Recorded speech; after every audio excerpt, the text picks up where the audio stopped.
these are it's the most extraordinary week sort of ever, isn't it, for a royal commentator? I think it must be, yes. I mean, you begin to forget when it started. I was like, which day did the Queen die? Which day was Charles crowned? Or not crowned, but, you know, you just like, right, next, what's next, what's next? Yeah, I mean, today's been extraordinary for Charles, hasn't it? I mean, to go there, address both Houses of Parliament, then it's hot foot to Edinburgh, to walk through the streets, and boy, they're narrow streets to walk through. I know, and he's not a young man. You know, I mean, but that must have been quite an atmosphere walking down that narrow street.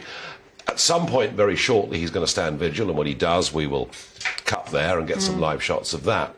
I mean, these are very busy days for him. And he's zigzagging up and down from Scotland. I mean, it's just, well, most mortals wouldn't be able to do that, let alone when you're grieving, you know, for your mother and your father as well. It's as if he almost hasn't got time to grieve there, isn't it?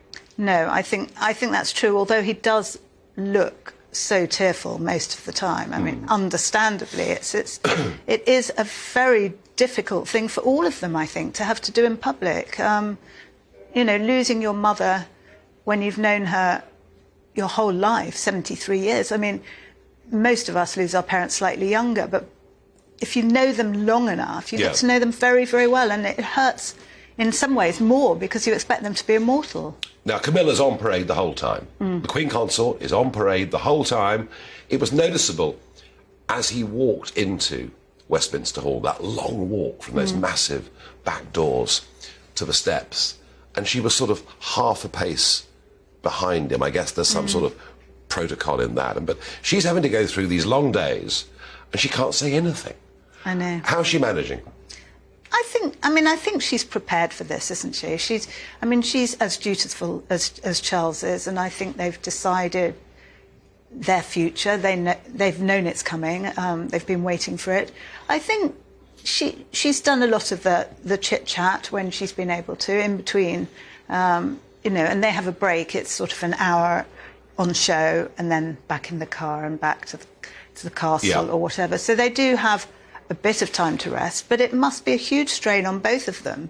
Yeah, it was suggested to me by an Australian television channel that she was looking a bit nervous, as if she'd rather be at home with a sherry. I said, well, who wouldn't, you know? I mean, it's quite an ordeal to go through, isn't it? Well, I think certainly when they arrived back at Buckingham Palace on the first day, I think she looked, well, very tearful, very anxious and very unsure exactly what to do. They were quite brave, they weren't they, to get out of that car and go and meet the crowd before they went through the gates. It was quite a brave thing to do. Apparently, it's very typically Charles, and it's just something we haven't seen in the past because he doesn't appear to be spontaneous. But in fact, I think he's very much like his mother. He likes meeting and greeting the crowds.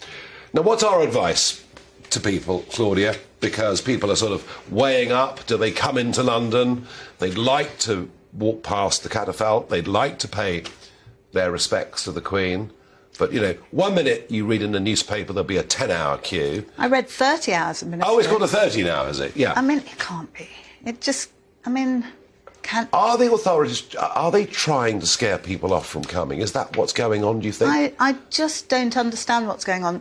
They still haven't announced exactly what the route is, where people... I mean, it looks like you're going to have to walk 5 miles, queue for 30 hours. I mean, that's physically impossible, isn't it? I mean, what are people going to be all doing, sleeping on the street? Well, we're just looking at our pictures here of the queues in Edinburgh, the vigil in Edinburgh.